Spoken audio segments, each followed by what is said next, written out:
There are several reasons that have kept me from telling the story before. Mainly because it makes me realize that it's not over yet. The clock is slowly ticking until the time when he is free again.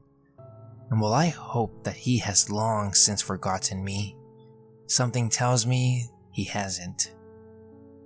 This happened in 1999 when I was a 14-year-old sophomore in high school. I had just moved back to America from the Middle East where I'd spent about 5 or 6 years. I was awkward, mousy, and had a hard time making friends. I only really had 3 friends, Joe, Nathan, and Kenny. Joe lived on my bus route, though he was way out in the middle of the country, so he and his 2 younger brothers were always the first on the bus in the morning and the last off the bus in the evening. Our days always followed the same schedule. I'd get on the bus, go sit next to Joe, we would talk a little bit until we got to school. Then we would hang out with Nathan and Kenny for a bit before going to our separate classes. I was in the advanced placement classes and they were in regular classes, so we didn't actually share any of them. But every other day our lunches coincided, so the 4 of us would get to eat together. Then in the evenings, Kenny and Nathan would get picked up and Joe and I would take the bus home. I don't really remember how we started dating. I think Joe told me that he liked me and I said I liked him back. It was so innocent though, even for 14. Joe was sweet and thoughtful and completely non-threatening. He was the type of guy to always make sure you had the better half of something, always the first to offer his coat when you were cold, and always pulling out chairs and holding doors open. He was a real gentleman, which of course Kenny and Nathan teased relentlessly. This went on for a few weeks, though it stayed strictly at school. We weren't able to see each other outside of school because he always had to go straight home or his mother would be furious. Sometimes he would come to school with bruises, but he always said it was from roughhousing with his brothers. At the time, I didn't really have a reason to doubt him. Then one day there was an upcoming half day from school. He suggested that he come over to my place and we could have our first afternoon together. We were both so excited. He would take the bus to my bus stop and then either walk or my parents would drive him home later. That day was going to be great, and I was beside myself with excitement. Everything went smoothly until the actual day of the half day. One of his brothers had found out about his plan and he told his mother. She in turn called the school. Apparently, she shrieked like a banshee and demanded that he come home not a minute late or he would be in for a world of hurt. He told me at my stop that he would go home, talk to her, and then get back as soon as he could, even if he had to walk. I honestly was worried, but he kissed my cheek and said that everything would be fine and that he would be there in an hour or so. So I went inside and waited and waited. And when I got tired of waiting inside, I went out with my dog and waited more. And again, I waited. I thought about calling him, but the one time I had tried to do so before, his mother had spewed such venom at me for daring to call their house that the idea made me cringe internally. Eventually, the sun went down and he never showed up or called. I was disappointed, but I decided it was probably for the best and went about my evening as usual. The next morning, when I got on the bus for school, the bus driver, a middle-aged woman with really pretty graying hair, looked at me and suddenly started sobbing. I thought that was odd, but it was kind of a dreary day in general, so maybe I was reading too much into it. I started heading for the back of the school bus, and I noticed that Joe wasn't there. Neither were his 2 brothers. That was odd. I started to get a little worried, but I thought that their mother had taken them to school herself that day. The bus route went along as normal for a while, until we came to a section of heavily forested area where the driver pulled over. The driver was shaking and crying and just not acting like herself at all. Almost immediately, I looked out the window and saw that 3 policemen were walking up to the bus. Apparently, they had pulled up behind her. She talked to them for a moment, and then one of them let her off. And another one took the wheel and the third one came and sat by me. And then I thought that maybe I was in trouble, especially since there were so many other open seats. But the officer was very friendly, and we chatted about school and life until we got to the campus. Then both remaining officers followed us inside and we went to the office. I went to meet up with the boys where I usually did. But Joe wasn't there either, and neither of them had seen him, but we just hoped that he was okay and went about our morning. In first period, I received a page to come to the office immediately. I thought this was about some scholarships I had been working on, but I thought it would be weird that they would pull me out of class just for this. When I got there, the principal, the counselor, and the police were all there. I began to feel like a caged rabbit. It was then that they told me what happened. The night before, when Joe had gotten home, he told his mother that he was going to come see me, and that was final. They argued about it, she grounded him, and their argument came to blows. I found out later that his mother had been very abusive to Joe, which doesn't excuse what happened, but it does add some understanding, at least to me. After the confrontation was over, he laid in bed all night planning what he would do. He decided he was going to wait for his brothers to go to the school bus and hang back, telling them that he would drive himself to school, which at this point wasn't too far out of the ordinary. Once they were gone, he would take the butcher knife from the kitchen and finish his argument with his mother once and for all. The next morning, everything went as planned for the most part. He got his brothers up and dressed and out for school, and watched until they were at the end of the long driveway to wait for the bus. Then, while his mother was sleeping, he went into her room and he stabbed her multiple times.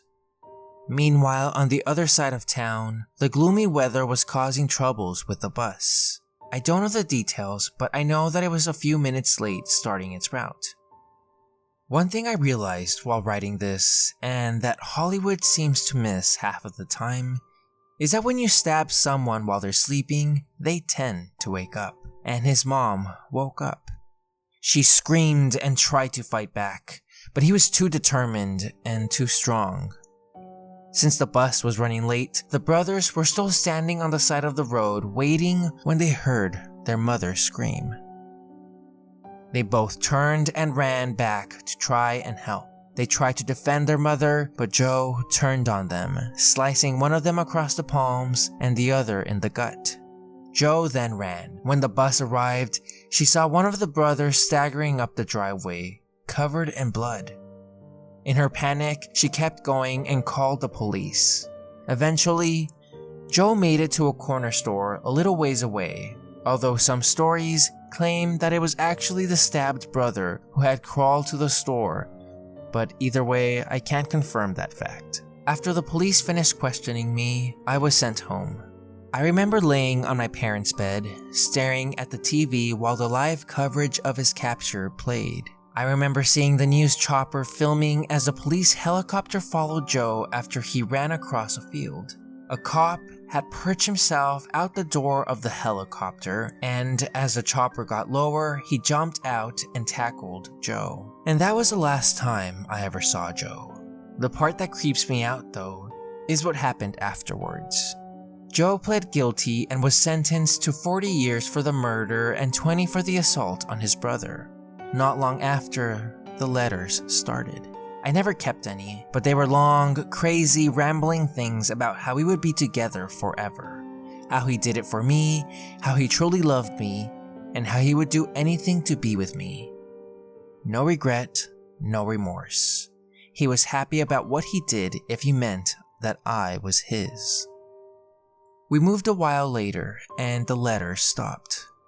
I'm happily married now, getting on with my life, but every time I think about him, I remember that he's up for parole in 2020. And what happens when he gets out? What happens if he comes looking for me? Best case scenario, he realizes that I've moved on and we part amicably. But the worst case scenario, that's the thing that keeps me up at night. I was working at a sports bar in the morning and a big dirty man sat in my section. He had shoulder-length wild hair and dirty torn clothing. I'm a good waitress, so even though his appearance was off-putting, I was not gonna treat him any differently than other customers. So I greet him, but I was instantly hit with the smell of garbage. My neglectful and abusive parents were creepy hoarders and always smelled of garbage. The smell of garbage and BO together especially gives me anxiety attacks. So even though the smell of this man was skyrocketing my anxiety, I treated him well. I figured he was down on his luck. He came in on all-you-can-eat taco bar day and stayed for 5 hours. I figured he had not eaten much lately, which struck a personal chord with me because our parents didn't feed us and we often went days without food. I felt so sorry for him, so I went above and beyond when serving him. The man obviously appreciated this and he left. Nothing unusual. He returned the next week and requested me. This time he had brought some emails he printed out. Those emails were between him and his ex, and he asked if I could read them and explain some of the things his ex said since I was a girl. I told him I would read them when I wasn't working, and I took them and shoved them in my purse. From the emails I could see his name was Steve. Steve later asked what days and shifts I work, and I lied through my teeth. He then started asking other personal questions too, and I'm used to this, because I've waited tables for 8 years, and by this point, I had dealt with a fair bit of creepers. So I have a whole fabricated life story on deck designed to deter any funny business. Stuff like my boyfriend is a giant with anger issues, I have nosy neighbors, etc. I remember that the only true thing I ever told him was that my sister worked at a Subway, and I accidentally mentioned her name. I remember vividly because I had a very strong gut feeling that I shouldn't say her name. And I wish I had listened to that feeling. A week later, during one of my night shifts, Steve comes in and he is pissed.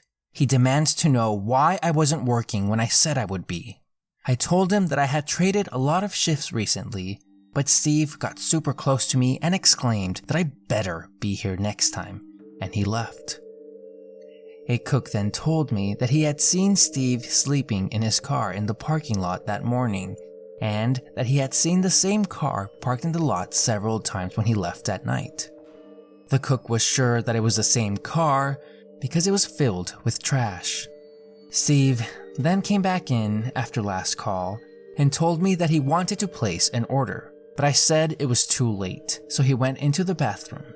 I watched for him to leave, but he never did. And at this point, I could feel a panic attack building. I told the bartender, who was also the manager, what was going on. And he and the bouncer found him standing on the toilet in the stall. They dragged him out and told him he could never come back. As I was getting ready to be picked up, I told my boyfriend what had happened, so when he came, he brought along 2 friends. And as I was exiting, I discreetly hid my face and disguised myself when I left, checking the mirrors to see if we were being followed. Steve never came back, and I ended up quitting the job shortly afterwards. Eventually, my boyfriend and I broke up, and I kept our apartment and had my sister moved in. A few months later, things took a turn for the worst. I started dating my girlfriend, who is from a small town, and she wanted to take a trip back home. When we got back, one of my window panes was busted in a multiple paned window, and I asked my sister about it and she hadn't noticed. She had not left the house all weekend and she did not hear glass breaking or anything suspicious. This did not feel like a break-in attempt, and the more we thought about it, the scarier it became. 1, we were dead broke, and there is nothing in the house that you could sell for money. As a result of the PTSD that I developed from my trauma, I always think in terms of self-defense, especially when it came to my house. Because our window blinds have a few gaps in them from the cats, I have looked through these gaps multiple times to be completely aware of what can and cannot be seen through them. Also, I put long screws in all the window frames so they can't be opened more than 4 to 6 inches. 2, the window pane was pried out, not busted in, meaning that they knew someone was home and that they didn't want to be heard. 3. It was the only night in over a year that I left town. I didn't put it in my Facebook, and I only told a few good friends. Neither my sister and I have cars, so you can't just look in the driveway to see who's home.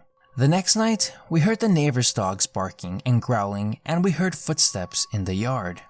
I went to the living room next to the yard and listened, thinking to myself, "Be smart, Gwen. Is this 2 feet or 4? And the second I realized it was bipedal, I started flipping the lights on and off rhythmically to make the person think we were signaling our neighbor. This made the person leave. And this was sign 4 that it wasn't a break-in attempt, because you don't return to the house you failed to break into the day before. Afterwards, my sister and I got tasers and wasp spray because I don't have a license to conceal and carry, and my sister won't touch a gun. The rest of the week was quiet and my sister was now armed. So that weekend, my girlfriend and I decided to go out. We got into a stupid fight that night, and when she dropped me off, I threw $20 into her car and said something snarky like, "Here's my half of the tab," and went back inside. She noticed the bill when she was a few blocks away and texted that she was gonna come give me the money, but I told her not to. She knocked, but I didn't answer because I was mad. I heard footsteps come up to my bedroom window, and I waited for her to knock on the window so I could yell that I told her not to come by, but she just walked off. She texted to say that she tucked the $20 into the screen door, so I got up to grab it and there was nothing there. I told her it wasn't there and I asked if it could have fallen out, and she said it wasn't possible. When I asked why she walked to my window, she told me that she had not done so. This meant that whoever saw her leave the money had to be 50 feet or less from the door, and it had only been 3 minutes tops from when she dropped it off to when I checked. The only place they could have hid would have been our backyard. This also means that whoever walked up to my window knew my girlfriend was there to see me and knew which room was mine. A week later, we heard footsteps in the yard again. I did the same routine, grabbed the gun, stood in the living room, and then started with the lights. I then had an idea. This person needs to think that they could be seen, so I started to flip the switch every time I heard a step. Once they noticed, they started running, so I ran to look out the peephole to see a big fellow with wild hair running down the alley. Even though I didn't get a great look, the general outline looked like Steve. I began to look for the emails he had given me. Like I said, I'm always on high alert, and he raised my concern. The second I noticed his full name was on the emails, I decided I was going to keep them. I got his last name and searched for his public record, and then I pulled up his most recent mugshot and asked my sister if she had seen the man before, and her face went ghost white. She told me that yes, she had seen him and he smelled like garbage, which made her anxious too. He had come into her job at Subway a few times, but every time he came in, he asked her lots of questions. She said that she will never forget the creepy, menacing smile he plastered on his face the second she told him her name and the feeling of pure fear it gave her. She rides her bike to and from work, so I am betting that he followed her home. One thing became painfully clear. He didn't hurt my girlfriend when she left the money. He didn't touch my sister when she rode her bike home. This was all about me. The second she told me this, I called the cops. I gave them the email and told them everything I knew down to the name of the cook I knew could describe his car. They found his car within a week, and it was abandoned by the lake. The car was full of trash, a few personal belongings, and pages on pages of his crazy thoughts and intentions. There were hundreds of pages about me and what he thought he knew about me, my sister, a checklist of all the subways he checked to find her, what he learned from her, the layout of our house, my girlfriend's info, and the most twisted thing, his very sexually charged plan to keep me alive while he cut me and ate me. The plan was to break in, kill my sister, and wait for me to come home. And then he was going to cut off a piece of me every day and make me watch while he ate it and jerked off. In less than 24 hours later, the cops found his body in the lake. I had PTSD before this happened, and so did my sister. But this event made it so much worse for us. Neither of us can work, and we both rely on disability. I debated posting this for a long time. I don't like thinking or talking about it, and it gives me panic attacks sometimes. It literally has taken me 6 hours to write it all out. But I decided it's a story worth telling. I'll never get over it if I keep avoiding it, and hopefully it will help save someone's life.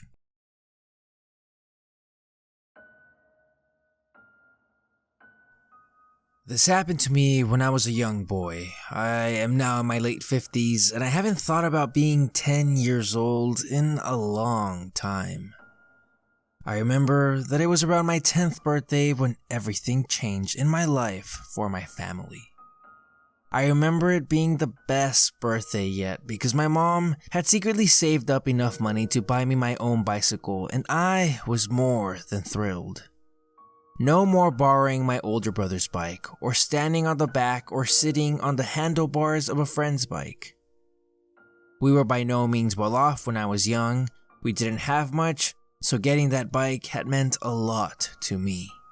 My father was a man who worked a lot, and drank even more than he worked. I am pretty sure that he was drunk more than he was ever sober, and because of that, he was hardly ever around. That was okay with me, my siblings, and my mother for the most part. Things were actually quite nice and peaceful when he was not home, and the nights he did actually come home, we knew right away to steer clear of him, be quiet, and leave him alone. We lived outside of a small town, down a long dirt road with not very many neighbors nearby. The closest neighbors were a good mile down from us, and had a really big farmhouse with a lot of fields around them. I remember being friends with their kids, as they were around the same age as us and we went to school together. Their mom was very sweet, and always offered us something to eat or drink when we would stop down there. And their dad, well, let's just say he was the complete opposite of our father. I never saw him drink or yell or slap his children or his wife. And that's how I knew that not every family was like ours, and that some fathers actually cared for their families. Like I said, it was my 10th birthday. My mom had baked a big cake for myself, my brother, and my 2 younger sisters to share, and of course, Mom had some too. Then she took me out back where she had hidden the bike from me in one of the sheds, and I remember screaming with excitement, hugging and kissing her, telling her I loved her and that she was the greatest mom ever. I hopped on the bike right away and took off up and down the road to test it. It was a great feeling. When something so great happens, you tend to forget the regular hell that you live every other day. Things were good for the next couple of days. My father hadn't been home for almost a week. Sometimes, father would just stop in for a few moments here or there. I guess he was checking up to make sure that my mom hadn't left him or anything. When I was that age, I hardly recall at any point in time when he was home for more than 1 or 2 nights in a week, and never 2 nights in a row. We, his children, never knew what he was doing, nor did we ever really want to know. We just knew it was better at home when he wasn't there. I remember riding my bike down the dirt road on my way home from running into town to pick up something at the grocery store for my mom, when my dad's pickup truck passed me and kept heading on down toward home. This made me want to not even go back home, but really, what else could I do? The sun was just starting to go down, and normally if he did come home, it was right after work or very late at night after he left who knows where. So, it was kind of odd that he was on his way home at this time of day. By the time I pulled into the yard, I could already hear the yelling.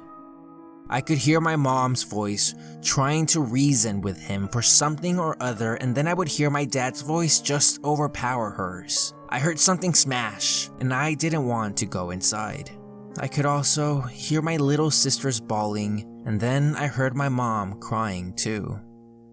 My older brother wasn't there because he was at the neighbor's. I really didn't want to go inside at this point, but I heard another smash. I decided it was time to go in because I couldn't leave my mom and sisters in there alone with him.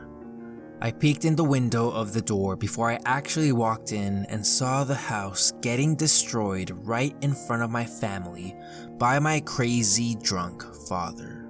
I tried opening the door slightly and getting my sister's attention to come out, but my dad saw and went from focusing on them to focusing on me. I blocked a lot of this out, but from what I can remember, he turned and went straight for me and picked me up by my shoulders and started screaming in my face. My mom was behind him, begging him to put me down, but he just turned and gave her another slap in the face, and she backed down. From what I could tell that was coming out of him, he was livid when he saw me riding down the road on a bike he knew wasn't my brother's. When he got home, he confronted my mom on where it came from and how I was on it. He managed to get out of her that she had secretly been stashing away money to save up to get me the bike, and my dad lost it when she told him that. I am sure that he was probably on a 5 or 6 day heavy drinking binge at this point, because I remember the smell of his breath was like sour whiskey pouring into my nostrils as he screamed at me. He was sure that my mother was hiding other things from him, and he was going to find out what. That is why he started tearing up the house, and in the 5 minutes it took him from passing me on the road until I got there, he had done quite a bit. All of the furniture was thrown around, lamps and pictures had been smashed.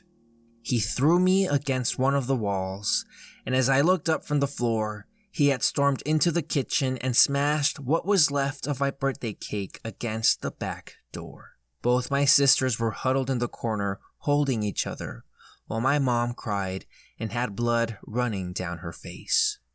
That was it for me. This was the worst I had ever seen my father, and I was scared. I ran out of the house, hopped on my bike, and started heading down towards the neighbors. We did not have a telephone at the time, but I knew they did, and I was going to call the cops in town and stop him. I hardly got out of the driveway when I heard the front door open and heard my father yelling to me to get my ass back there. I just kept on pedaling, thinking that I needed to get to the neighbors and everything would be better. That's when I heard his truck start up, and I looked behind me and he was backing out of the driveway and started heading towards me. I could see the neighbor's house in the distance, and I just kept pedaling until I started to see the headlights getting closer and closer. I looked behind me and he was so close that I knew he was going to hit me. I remember just jumping off the bike towards the side of the road and tumbling down into the side of the field. I shot up and just started running across the field towards the neighbors, hearing my dad yelling but not really caring. When I looked behind me, I saw that my father had already turned around and was heading back towards our house. I got to the neighbors a few minutes later and I pounded on the door. Their mom opened the door and took a step back because at this point I was sobbing, shaking, and I probably didn't look like my normal self. She took me inside and called her husband to get in there. I was in the middle of telling them what happened when my brother and his friend walked in from playing out back, and in about 2 seconds, my brother was out of the door heading towards home. The neighbor's mom called the police in town and they said that they would send someone out right away. About 10 minutes had passed and no police had shown up, so I begged the husband to please drive me down to my house because I didn't know what was happening and I was scared. He agreed since he knew my little sisters and mom were there. About halfway down the road, we passed my bike. The bike was completely mangled up. My dad had ran it over with his truck. I started crying again, partly because I loved that bike, but mostly because I could still have been on the bike when he did that. We get to the house and my father's truck is gone. Apparently my brother ran all the way home, picked up a baseball bat that was on the side of the house, and with no hesitation, walked into the living room and smashed my dad's kneecap in. As he laid there screaming, my brother grabbed my sisters and mother and ran into one of the bedrooms. My father managed to crawl out to his truck and drive away though. The cops showed up just a few minutes after the neighbor and I arrived and took a look at everything that happened. They found my father about an hour later, one town over, at the local tavern. They said that it wasn't very hard to find him, since he was a well-known drunk in the area, and the bars were the first places they were going to look for him. They arrested him pretty much on the spot. That night, after the police found my father, the neighbors invited us to stay with them for however long we needed to. My mom was embarrassed, but so very thankful for their help. We only stayed a couple of days, enough time for my mom to make arrangements to leave that town and take us to go live with her sister a couple of 100 miles away from where we were. I never did see my father again after that, and I have never really minded that. I know he wasn't in jail for too long because shortly after we got settled in at my aunt's, the phone calls and letters started. But my mom never caved in and went back. After a year or so, he gave up and agreed to a divorce. We stayed with my aunt for a couple of years until my mom saved up enough money after getting a job to get our own place. By that point, my brother was around 16 or 17, so he was also helping bring in money from his job, and I was also contributing with a newspaper route I did. I even saved up enough money to get myself another bike. And life was better than it had ever been.